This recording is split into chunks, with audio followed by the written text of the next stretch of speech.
Бул жогорку кеңештин расмий сайты. Мыйзам долбоорлорунан тарта соңку жаңылыктардан өйдө чагылдырылып турат. Эми бул сайтты жаңылоого 300 000 сомго тендер жарыялады. Учурда 10го жакын компания катышуу ниетин билдирип жатыптыр. Парламенттин басма сөз кызматы сайтты азыркы талапка жооп бербей жатканын белгилеп, заманбап сайтка муктаждык жаралганын билдирүүдө. Эми жаңыланган сайттан онлайн аркылуу парламенттин жыйындары түз көрсөтүлүп, радиону түз угуу мүмкүнчүлүгүн түзүү пландалып жатат. Ал эми 300 000 сом кымбат эмес, орто дешет. Болжолдуу түрдө багы ири компаниялардан, анан чоң мындай биздикине сыяктуу ири сайттардын баягы ошол чыгымдарын эсептеп чыктык, канча реалдуу болот экенди.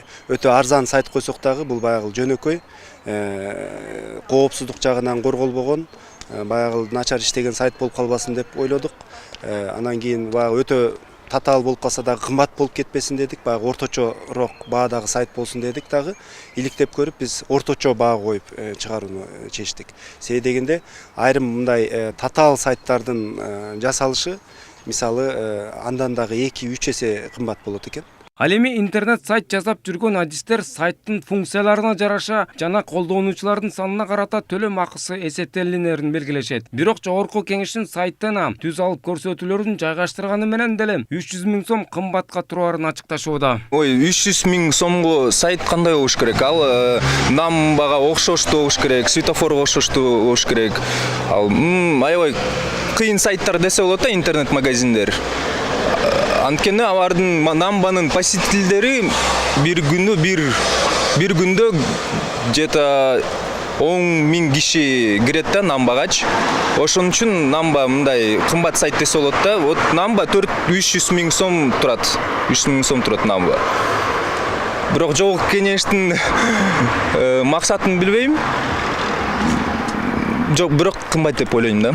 Өкмөт каржыны болушунча үнөмдөө боюнча саясатын жүргүзүп жатабыз дегени менен айрым мамлекеттик мекемелер ички керектөөлөрүн алууну токтотподу көрүнөт. Өткөн жылы транспорт жана коммуникациялар министрлиги кызматкерлерине 500 000 сомго планшет алып берүү боюнча тендер жарыялап, акыры кылмыш иши козголду. Өзгөчө кырдаалдар министрлигинин республикалык куткаруучулары канцтовар алууга эле 199 000 сомго, Ош тазалык ишканасы канцтоварга 1,5 миллион сомго тендер жарыялаган. Ал эми жогорку кеңештин имараттарынын коридоруна 5 миллион сомго жакын каражатка килем төшөө демилгеси көтөрүлүп, коомчулуктун сынына кабылгандан соң артка кайтарылган. 6-чакырылыштын депутаттары шайланып келер алдында дагы 120 креслоону алмаштырууга 2 миллион 600 000 сомдон ашык каражатка тендер жарыялаган. Бул дагы элдин нааразылыгын туудургандан кийин мындан баш тартышкан. Ошол эле маалда былтыр 10 айдын ичинде жогорку кеңештин аппараты иш сапарларына 19 миллион сомдон ашык акча короткон. Биринчи чакырылышта парламентте депутат болгон Жыпар Жекшеевдин айтымында тендер өткөрүү боюнча мыйзамды ошол маалда кабыл алышкан. Мыйзамдын максаты жемкорлукту ооздуктап, мамлекеттик акчаны сарамжалдуу пайдалануу болчу. Учурда ал кагаз жүзүндө болгону менен айрымдардын кызыкчылыктарын жүзөгө ашыруу функцияны аткарып калган дейт. Каржы каатчылыгы тоору турган малда болор-болбос нерселерге акча коротуунун зарылдыгы жок экендигин белгилейт Жекшеев. Булар деген чындыгында эле